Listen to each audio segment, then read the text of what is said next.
chase, and no matter what, I'm living without everything. I got a dream to chase, and no matter what, I'm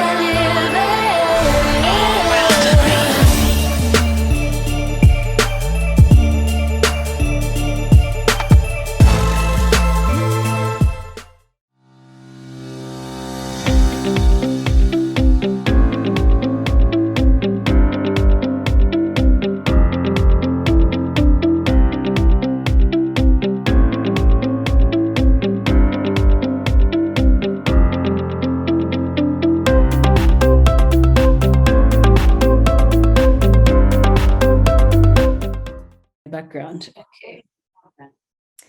All right.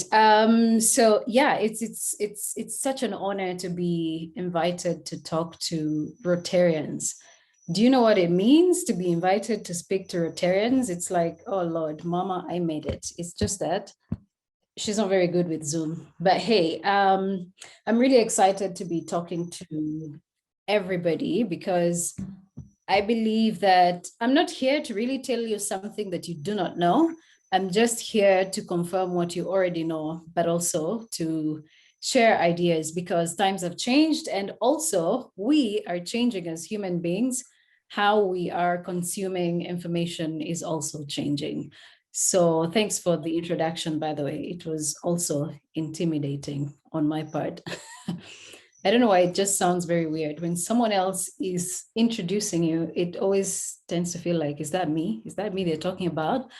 But yeah, I'm here to talk about engaging the media to tell the Rotary story. And I don't want to say that it's magic that you need to apply to engage the media, but you just need to be strategic. And by being strategic, I mean that you have to be as creative in pitching your story to our media because our media is dynamic and it's mainly focused on politics. So going above and beyond the political side of things, one needs to be as creative and as strategic as possible. I know that Rotarians have, over the years, if not decades, had a lot of charitable work that is done. And with this, it can, in one way or another, the media would tend to think that, oh, those are Rotarian stories. We know what they want to say, they've helped this many people, they've done this, they've done that, So how do you creatively pitch a story to the media or give them an idea about telling the Rotarian story without necessarily giving them what they already know or what we already know, for instance? I was reading about one of the Rotary activities, I think that happened in Korogosho. And one of them, was it a basketball pitch? I'm not very sure about that, but I think it was a basketball pitch somewhere in Korogosho. And to me, this was actually a very good story because what we all know is that basketball is not a very popular game, not just in Kenya, but around the African continent. So it's we, the people in our age groups, who are popularizing it. By people in our age groups, I mean that maybe from 40 going down and maybe 45 going down. That's where basketball is most famous. And so looking at this activity of the Rotary Club going all the way to Korogosho and seeing that there was little media coverage for this kind of a story, it was telling, in my opinion, because I sort of felt that, because I asked myself, so I've seen this on Instagram, I've seen this same picture on Facebook, but I haven't seen it anywhere in the media. And let's not lie to ourselves that yes, there's Facebook, there's Instagram, and there's WhatsApp. WhatsApp is possibly the most used application around the country today, but it's not Facebook and it's not Instagram, it's WhatsApp. So how many people got access to this story on our WhatsApp platforms? Was it, if we are to estimate, was it 1 million people, or was it 100,000 people, or was it just maybe 2,000 people who got to access this story? But I still think that traditional media plays a big role in reaching out to those people who are not frequently online. And because we still have a minimal number of people who use the internet for as a luxury, if I might put it that way, that means that traditional media is still very relevant in today's world. Because while we are in Nairobi, we might feel like we're having first world internet, but if you go just beyond Nairobi's suburbs, it's a different story there altogether. So having to pitch these stories to traditional media or mainstream media is really key. So in my opinion, I thought that this could have been a good sports story, but it didn't see the light of day on the sports news. And I asked myself, why? And the only answers I could come up to is that the first thing that was put forward is that as Rotary Club of which is the Rotary Club that deals with the Korogosho area? I'm not so sure, but Muto, maybe you can put it in the chat box. I'll be able to see it. So the reasons I came up with were, one, it was put out as a Rotary story, and two, it probably, whoever pitched it to the media didn't send it to the right editors or didn't talk to the right reporters. So normally we have, Muto, you're saying the project was possibly, yeah, I believe the project was Rotary Club of Nairobi East, exactly.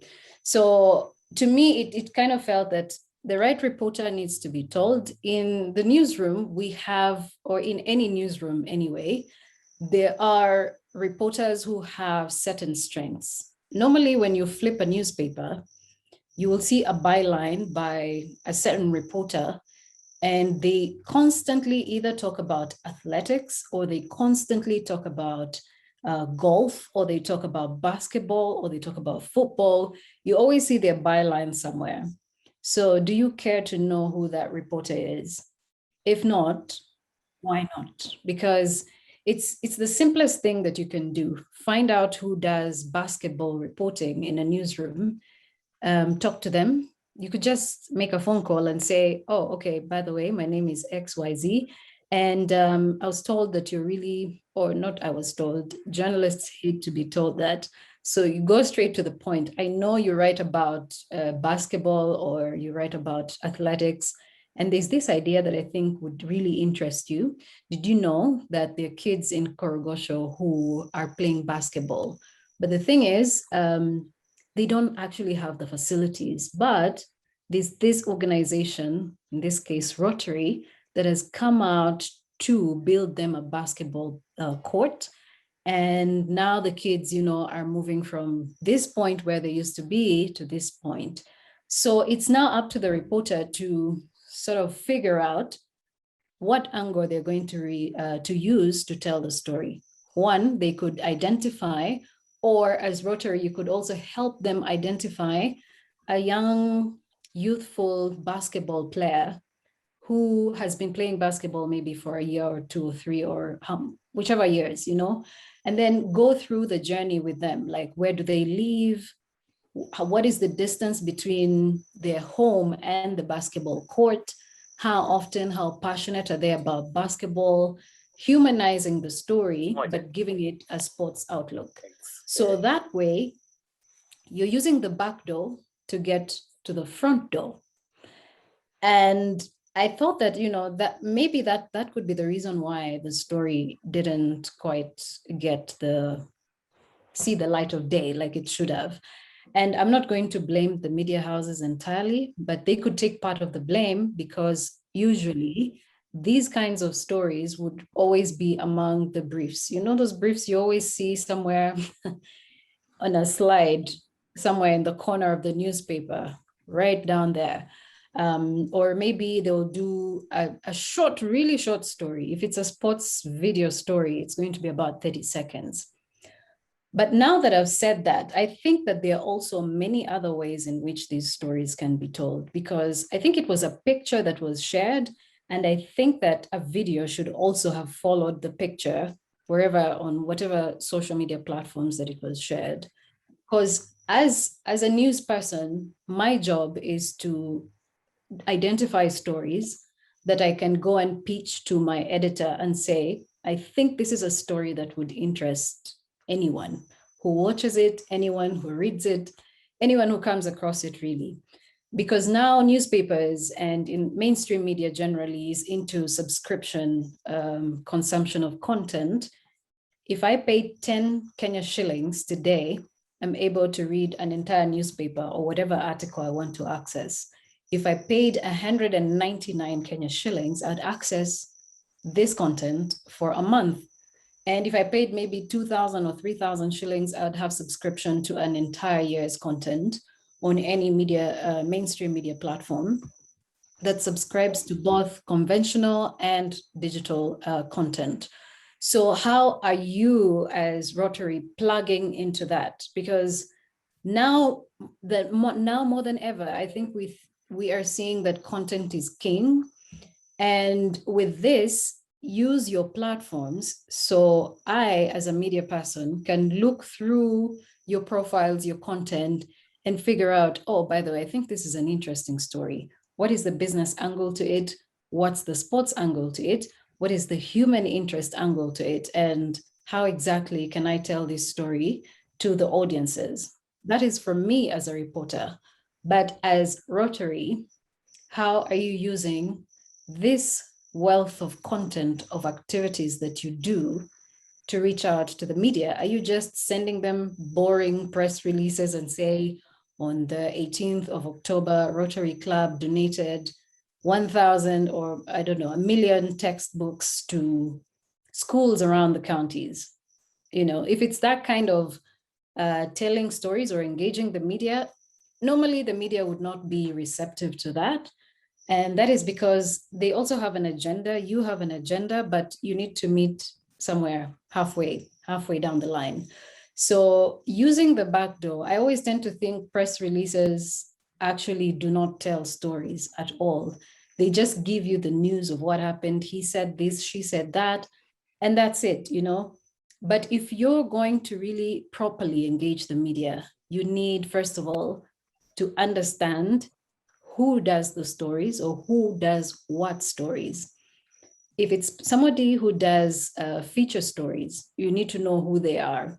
So my first bit or tip that I would give is know who to engage in the media when you are taking a story there.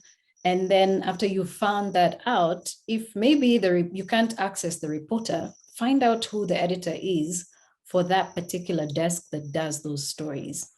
And how do you find that out? Because I'm sure maybe the next question, for those of you who are not in the media industry, you might ask, so how do you know who does what? Normally, if you watch the news in the evening, it's now 7 o'clock, maybe the Swahili news is on. So you know, do you want this story to air at 7 p.m. during the Swahili bulletin, or you want it to air at 9 o'clock during the English bulletins? An English bulletin, for example, if we are talking about broadcast journalism, is, of course, the first part will be political stories. Half the time will be political stories. If a story makes it to story number one, and you know, it's not about politics and whatever is going on 2022 and all that stuff, it's either going to be a story about a plane crash, an accident, or a murder. You know, that's why you will see headlines like murder most foul, or you'll see 6 dead in a car accident, or, you know, plane crashes here, XYZ. And maybe an Olympic story, more often than not, it would be, if it's Olympic season, that's when you will see sports stories making it ahead of political stories in any bulletin. And if it's budget time, say in the month of June, you will see that budget stories will make it way ahead. So how do you get your story to get this attention that everyone needs? So after the political stories have been done, usually if you notice, there's a commercial break that will be taken after 15 minutes, and they come back and do other stories. Other stories is where this story needs to fit. If it goes after half an hour of news, your story will have impact, but it won't have as much impact. The other way you're going to make impact is if this story comes in the sports bulletin or the first story in the business bulletin. So now it's up to you to pitch your story right. Get into the mind of a journalist and say, so where do I want my story to be? Do I want it to be in the first part? Because ask yourself, as a viewer of the news in the evening, you watch Citizen TV for maybe about 5 minutes, you figured out what the news highlights are, flip to KTN News, flip to NTV, maybe go all the way to, is it K24? And there, you're now in between. After 15 minutes, you figure, okay, they've now taken a commercial break, I can do whatever, come back.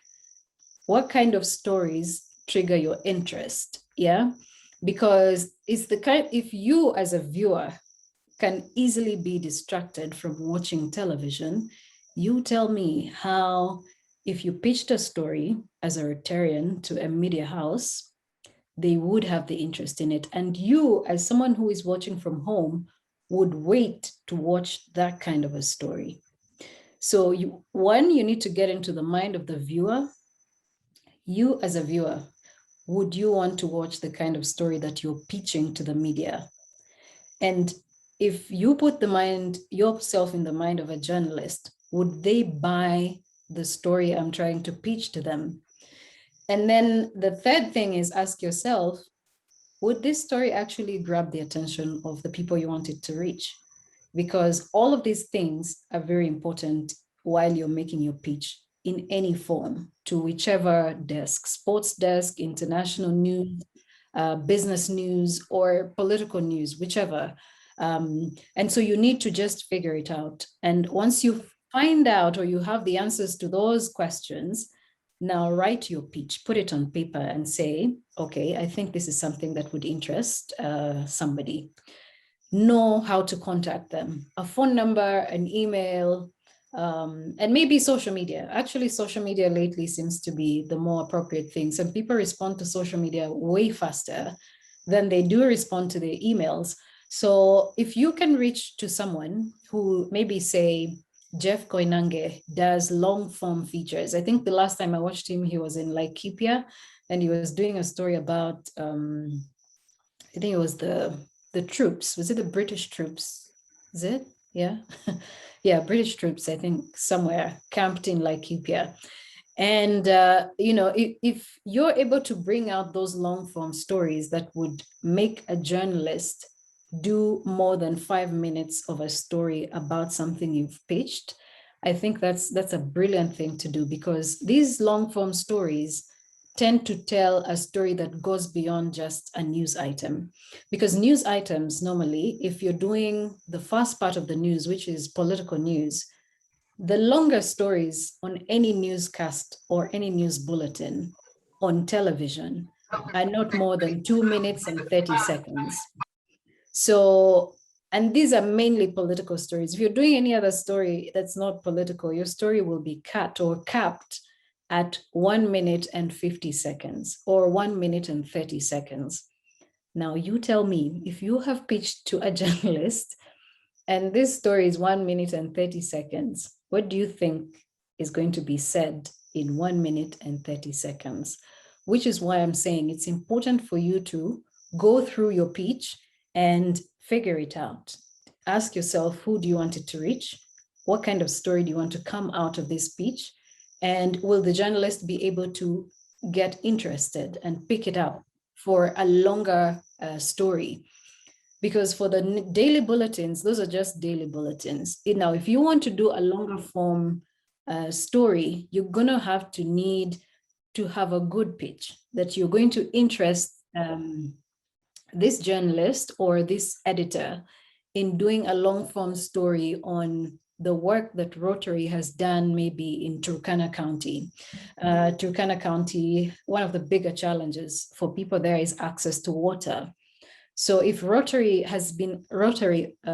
Club of Nairobi Madaraka has done some work, maybe some charitable work somewhere, either in Madaraka or anywhere outside of Nairobi anyway, then you're able to have a chronology of the story. Don't tell the story from the end point. Tell it from the beginning. If you tell it from the beginning, it has more impact in taking the editor into the mind of someone. I'm giving an example of Turkana County, but it could be an even closer example, maybe Kibra, in Kibra slums. And I'll give an example using a story that I did sometime last year. So last year during the pandemic, there was an initiative that was started by a young gentleman who grew up in Kibera or in Kibra, and he started an initiative called Adopt a Family. Of course, there's so many other initiatives within the slums that were helping people from the informal settlements. But what was different about Adopt a Family was that it was started by someone who grew up in Kibra, and he sort of understood the immediate needs of the people at the time, because this was during lockdown. We were all under quarantine as the government tried to, enforce measures to flatten the curve. So he started the initiative, and the goal was to help these people, because if you look at the setting in Kibra, you realize that most of them are people who do mjengo work, or they wash clothes in people's houses, or they, do gardening, or, whatever. But because of the lockdown, they all had to be required to stay home, and stay home 24/7. These are guys who go to a mjengo area in the morning, maybe at 6 in the morning, come back in the evening, and then they are paid 500 shillings. So lockdown, there's no movement. People are required to wear masks. They're required to sanitize if they're to go anywhere beyond, I don't know, a radius of how many kilometers. And so these guys were spending days without food. They were spending days with no access to even the basics, if you know what I mean, tissue and all these things. So Adopt a Family was started by this young guy called Moses Omondi, with the sole goal of allowing some of the families that benefited from the work of these people in Kibra to be able to help the guys in the slum to provide food for them. So say if you had a cleaning lady who used to come to your house twice a week, and she's now unable to do that. So reach out to this family that she used to help, and then, send help to her. And all she needed at the time was probably 400 Kenya shillings. And it was such a touching story that anyone who heard about Adopt a Family, instantly, you would just be triggered to send money, or at least tell the story. So we went to the slums to do this story. And what he told us as a pitch to the story was just like a scratch of the surface. Because when we got there, we actually realized that some parents of certain children had abandoned their kids and just left, because the agony of looking at them spending more than 3 days with no food was just not something they could fathom. So they left the kids in the houses, didn't tell them where they were going. They just vanished, So now you're having child parents, for lack of a better word, you have child parents and things. So this story triggered even bigger stories for us. We were able to tell these big stories in different ways, which sort of now brings me to Rotary. And I know that Rotary has done very big stories. I mean, you've helped children with cleft lip.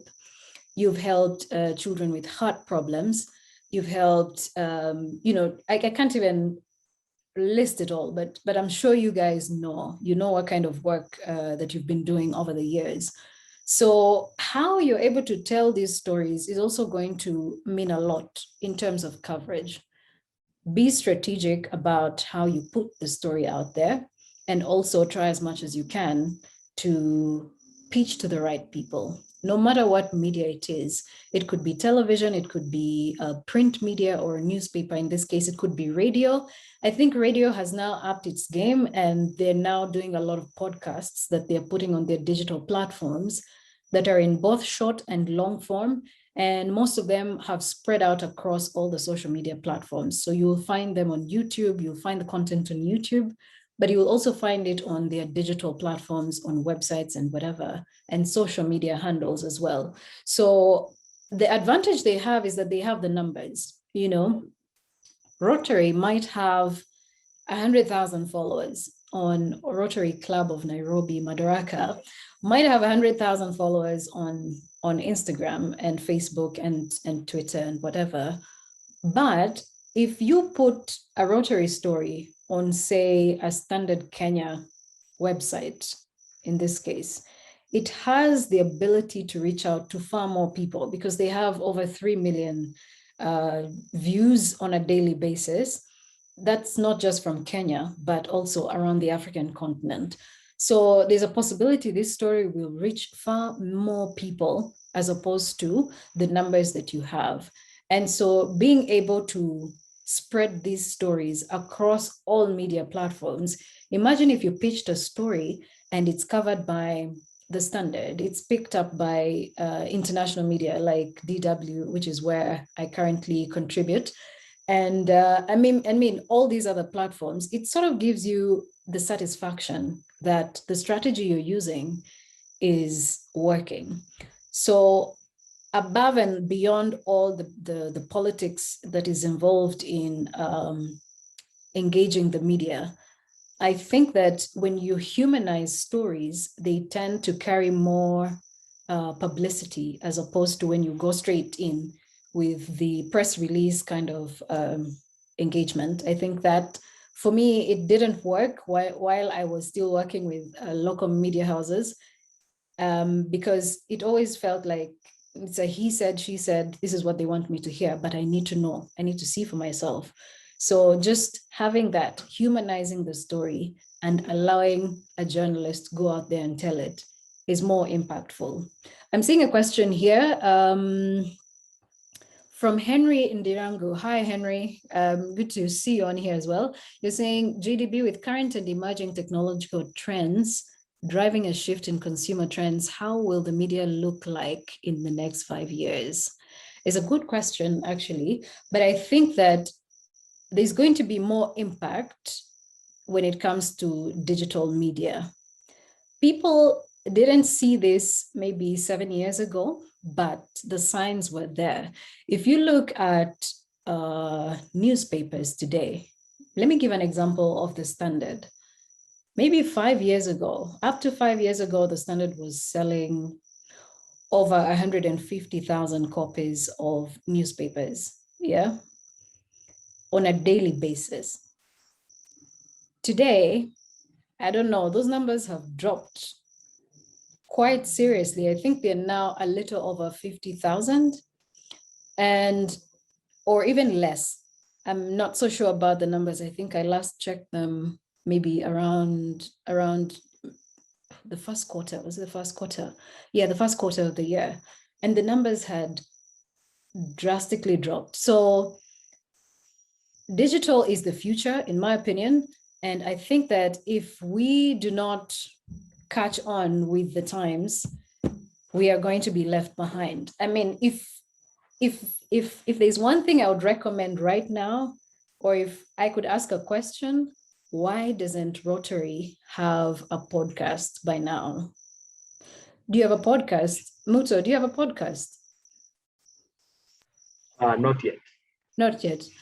Yeah, like why don't you have a podcast by now? If you could just have a podcast that talks about the impact that Rotary is having across the country, I think it would you can even compartmentalize it and say Rotaract, maybe season 1 is going to be Rotaract Club of Nairobi, Madaraka, and then season 2 will be about Rotaract Club of Nairobi, Langata, and just have all these impactful stories just told, or have people bring them on board to be testimonials, to tell the stories of what Rotary has done for them. And I think I'd like to challenge you to do a podcast. It can be in video form. What are the video form podcasts called? Are they called videocasts? I'm not so sure. But yeah, do that. Do an audio and visual podcast that could tell the story. And I know that people tend to think visual is the future, visual is everything. But ask yourself, how many people in, say, the far-reaching areas of Kwale, how do you think they engage normally? So the answer to that is going to be radio. They engage on radio. Radio is still the most powerful tool that anyone is using right now. And the closest thing, or the bigger population is using. Yes, we have the internet. Yes, we have phones. We have these devices. Yes, we have social media. But radio is still king, in my opinion. And the only other closer thing to radio right now are podcasts, audio podcasts. People can download them and save them and listen to them way later. And then either delete or download another and listen and delete much later. So it's a whole lot easier to listen to audio. I listen to audiobooks. I prefer listening to audiobooks on my way to work. And I can actually take an hour without listening to music in between this podcast. I would probably be the person skipping the music or skip the ad to go to the next audio.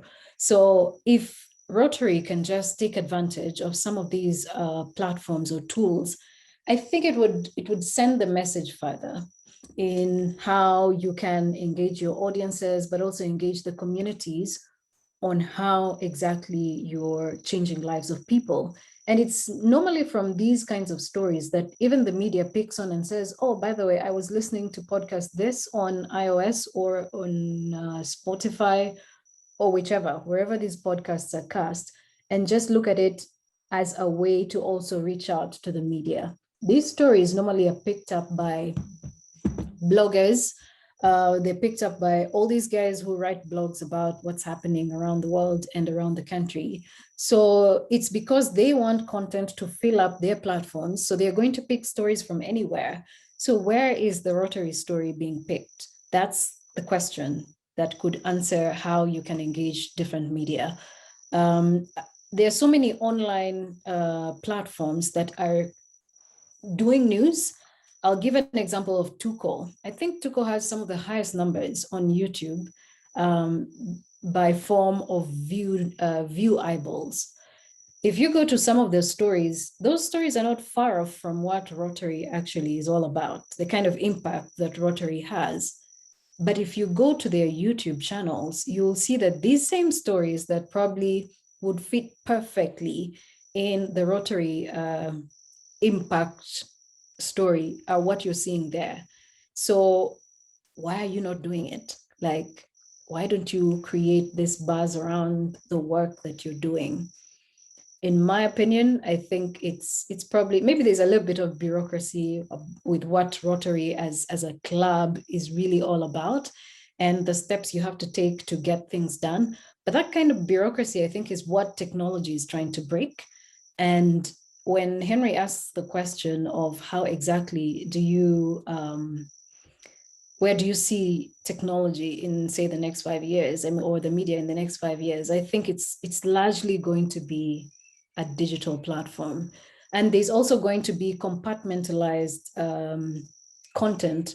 Say, I'm a fan of technology. I like to watch what are the latest technologies, what is happening, how are they changing lives of people, how is fintech enabling people to do certain things.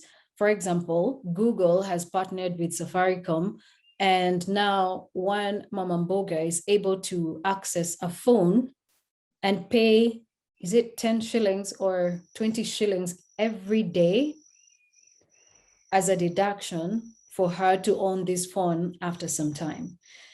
These stories are more impactful. For me, once I hear Mama Mboga, I'm like, take me to that lady who has gotten a phone on loan from Google, or as a result of the partnership between Google and Safaricom. So I want to study her life from morning to evening. What exactly does she do? How does she engage her cell phone? Does she receive payments in cash or in M-Pesa form? So that kind of story is humanized from that level, and that's why it's able to have impact even at a higher level. But otherwise, the partnership would just be like, oh, okay, so Google and Safaricom, they've partnered, so what? So what? To give people more accessible loans so they're able to access technology and use it for their businesses. If the story comes to me in that form, I want to hear a name. Mama Mboga Nekesa somewhere in, I don't know, Busia is now able to access this tool, and it's helping her as a person to access and know what exactly is happening. So if it's only going to be 20 shillings that is deducted off of my entire day's work, yes, I'm willing to take the device. So, and these are the stories that, fine, they have a business goal to them, but they also have a humanized aspect to them. So being able to tell that story, I think, is something that you also need to look into. I also wanted to talk about, there's something I read about when I was doing a short course, and it's on a website called taylorandfrancis.com. And they normally talk about how exactly you can properly engage the media. So I'm just going to probably read them out for you. The top 10 tips for engaging the media or engaging with the media. I've already talked about them figuratively, but maybe now I just want to mention them out loud. Be strategic. Think about what it is that you want to share. And I've already said this. And you would probably also equally need to consider things like the timing of the kind of story that you want to put out there. I started by saying there are seasons in this country. For instance, next year, there's going to be a lot of talk about who is going to be your next leader, who is going to be elected as member of parliament, women representative, or whatever. But as Rotary, what kind of stories have you been doing? Have you helped certain people get civic awareness? If yes, how are you pushing for those stories to get the airtime that they deserve? So you need to look into the timing. I think there's an organization called, is it AA Kenya? I think it's AA Kenya. So normally there are these numbers that come from NTSA about the number of accidents. Is it NTSA? I'm not so sure. But you know the statistics that normally come in the third quarter of the year that talk about how many accidents were had this year, how many people, what kind of accidents did they have, road accidents, motorbike. The casualty cases in hospitals came from these, these were the highest numbers of casualties from road accidents. And, the breakdown of those numbers normally comes in December or somewhere in November towards the festive season, when they think that people are going to be traveling to the village for the festive holidays. So being strategic about the timing of the pitch or the story is important. What you might need to say in that particular time. So if maybe you're doing a drive to a children's home, and the moral of the story is that these children do not have parents and it's the festive season. So how are you pitching this story to a media house? These children are probably orphans, or some of them have been neglected by their guardians or their parents. And, there's a story to it. These children are between the ages of 0 and 5. And so they need school fees, they need whatever, food, they need clothes. How are you turning this story into something that a media house can pick up? Because visits to children's homes are very common. People go there, they spend birthdays there, they go, and donate. Those are not necessarily unique stories. And if they were, they would be telling them each and every day. But there has to be something beyond that that you're telling. So figure what that is. Also, take advice. Call a journalist and pitch to them a story. Lightly pitch to them a story and say, by the way, would you be interested in something like this? If not, how do I make my pitch more appealing to the media? That in itself would help. So one, be strategic, take advice. We are all not geniuses, so take advice. Also, don't expect journalists to share your agenda as you want it to go. Understand that journalists also have a role to play. Remember, there's three sides to a story. There's the story of Rotary, there's the story of someone else or the person telling the Rotary story, and then there is the story, the conclusion, that is mainly done by the journalist. So if you do or pitch a story to a journalist and they say, okay, fine, I think there's a story I can do, then when they do it, it just turns out to be not how you wanted it to be. Call the journalist and say, by the way, why did the story turn out like this? Don't just say, oh, by the way, that was a bad story that you did. It put us in bad light. No. With journalists, you really have to act, for lack of a better word. Just act and say, I like the story, but why did you have this conclusion about, ABC? Then the journalist will tell you, by the way, this is how it went. Maybe I wrote my script, the editor changed the conclusion. There's always a reason to why a story is like that. Or maybe the footage went missing. And so this part of the of the story was not able to be seen because, my memory went missing, or rather my footage went missing. So don't expect journalists to share only your agenda, because there's also the journalistic aspect that needs to come out. And then do your research. Just find out what exactly has been happening around this time. When you watch the news, what kind of stories are you seeing there? How can you put your story through with the kind of stories you're seeing online? Then give journalists a notice. Don't just say, next week we're having an event.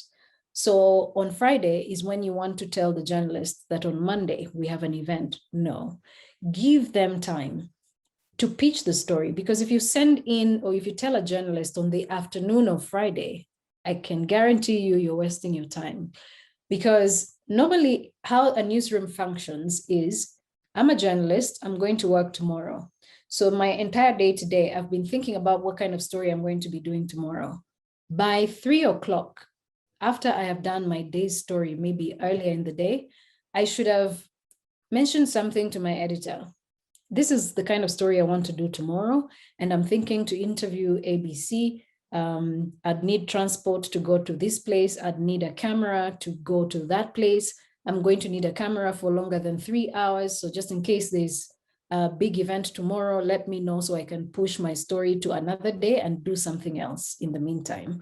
So that's how media houses work, because there's a shortage of resources. Sometimes I remember when I was working at KTN, we used to have, was it 2 cameras on the business desk? So priority was given to the person with the most important story of the day. And should that person happen to be one of the biggest advertisers with the media house, you just expect that camera is not coming back. So if you had pitched your story to a journalist just the day before the event, I can tell you for free, that's a Kenyan line, that story won't be covered, or at least the probability of it being covered is 0 to 1. And so that's why I'm saying give journalists notice. And then the next thing is have a clear message and deliver it in plain English. Sometimes I read reports that are released by different companies or organizations, and they're too technical for even someone who has specialized in that subject can understand. Now, imagine this story happens to be given to a journalist who is only 9 months into a newsroom, and they're probably fresh out of uni. They've come in, they're interns, and because the editor feels, oh, you know what, this story, maybe it's because we don't have content today. Let's just let this story go. Yeah. If this story is too technical, just imagine this story landing in the face of somebody in the newsroom, 9 months old into the newsroom. What kind of story are they going to tell? And I'm not saying that the shorter someone spends in the newsroom means that they're not really aware, but sometimes interns will come into a newsroom and they're asked, what kind of stories do you like to do? And they'll say something like, I like to do political stories, or I like to do any story. But what the editor is actually asking, what kind of stories are you good at? So should this person happen not to have a grip of this technical language you've used in your press release or your report, it's going to end up a flat story that has no impact. And maybe the media house was just using it to fill up a certain space for a certain segment of the news items. So humanize your text, speak plain English, use plain English that anyone can read and understand. And imagine that you're talking to an 11-year-old. If they can understand what you're saying, then the entire audience will understand exactly what you're saying. Be interesting as well. Don't be very rigid, for lack of a better word. Consider the time factor. Like I said, stay in the zone that people would know Rotary for. So Rotary is known for many things, but there are certain aspects that if you actually wrote them down as 3 things, they would define what Rotary is all about. So take advantage of that, because Rotary is unique. As a club, it's unique, and the kind of impact that it has is unique as well. So use that as a distinctive advantage. And also remember that journalists are human, so take advantage of that humanity. Sometimes I tend to think that when people bring human interest stories to me, or stories about the impact of technology, it's because they think that I'm going to tell the story with a human aspect to it. And so take advantage of that. There are journalists who, above and beyond what they do, business, stories, or whatever complex stories you think they do, there's also that aspect where a journalist becomes human and just tells a story as it should be told. So I think I've really talked too much, and it's time for me to just look through some of the comments. Sebastian, you're saying DW stands for Deutsche Welle? Yes, it does. It does. Keith and Jiro, you're saying, I fully agree. Personally, I'm a huge fan of podcasts. Yeah, me too. And I'm also saying, Ashley, you're saying, thank you, Joy. Quite informative. That podcast vibe, you've challenged us. I'm telling you, if you start it, you'll be amazed. You'll be amazed at the impact. And then, okay, I think I can't see any more questions, can I? All right, I think I've talked too much, guys. In case you have any questions, I'm right here. Thank you so much, Joy, for that awesome presentation. Allow me to moderate a bit on this Q&A so that we save on time. So if someone has a question for Joy, we'll limit it to less 3 questions because of time. You please raise your hand, and then we can give you the opportunity to ask. So, okay, okay, Jokindong, I see. Yes, go ahead and ask your question. Thank you, Mr. President. I'd shared my question on the chat. If maybe we can just go back to it. Okay, Joki asks, do human interest stories still sell in Kenya's mainstream media? Could we consider targeting these stories for the digital edition of the mainstream media for wider coverage as opposed to, say, primetime news? I think they actually do. They still do. They are still prioritized in mainstream media. And if they're not, honestly, I think they would be doing a disservice to the millions other people who consume their content. Because let's just assume that because people are increasingly using social media platforms, they no longer read newspapers or they no longer watch television. But how many people are they compared to the entire total population in the country today? Newspapers still have feature stories. They still have the segmented feature stories, the business side, there's still the human interest side, there's the agriculture side. There's just so many pullouts in our mainstream media and featured stories in our mainstream media.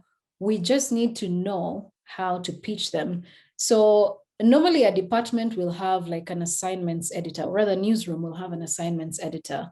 He receives emails and he figures out who is good or who is best at telling certain stories. And I'm going to go back to what I started with, find out what journalists work on which stories, there you're able to tell these stories. The advantage that you have is that once the story features on mainstream, it's also going to feature on their digital platforms. So while yes, you can pitch to the digital departments in these mainstream media houses, it's also crucial for you to pitch it to the mainstream side of this media house, because either way, the story will find its way online.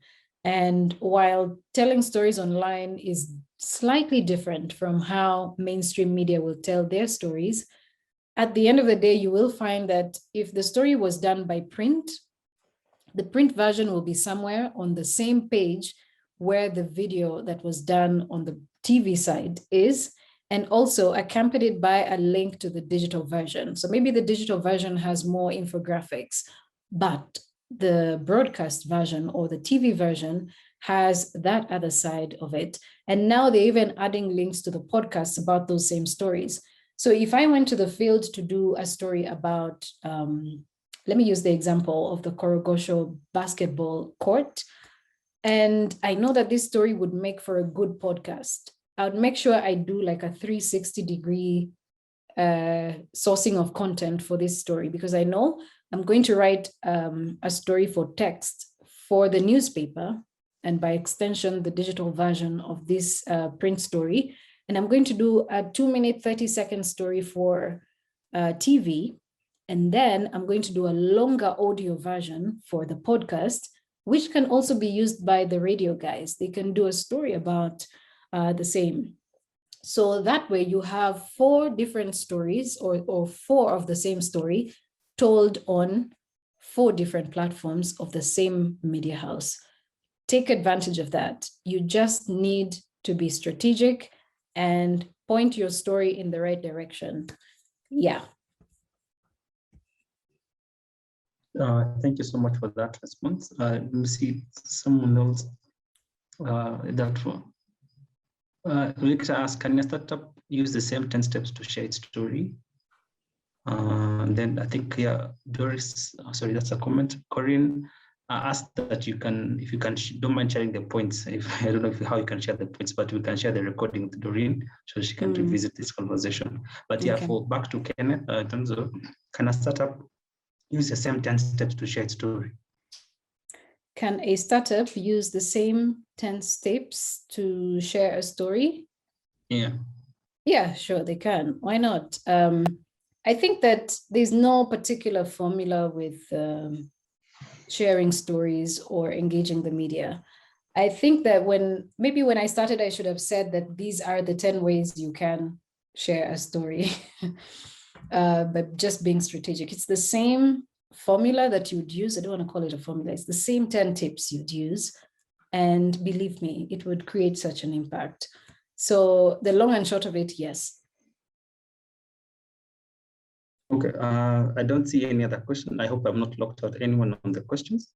But thank you so much, Joy, for that. I'd like to invite Rotary and Lydia Ndirango to give the vote of thanks. Lydia, please go ahead. Thank you, President Wilson. Thank you so much, Joy, Doreen, for your presentation. It was very informative. I've written so many notes, I don't know how to summarize what you've played.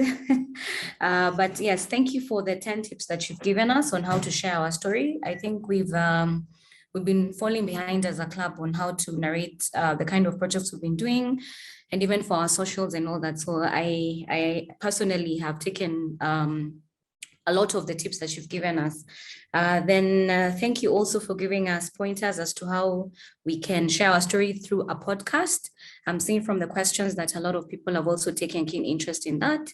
So we hope to carry that forward to maybe the district level so that we can have like a joint place where we can share all our Rotary Club stories. Yes, so thank you so much again for joining our club for the meeting and for your very informative session. We hope to see you more and more often in our meetings, our fellowships and our socials as well. Yes, thank you.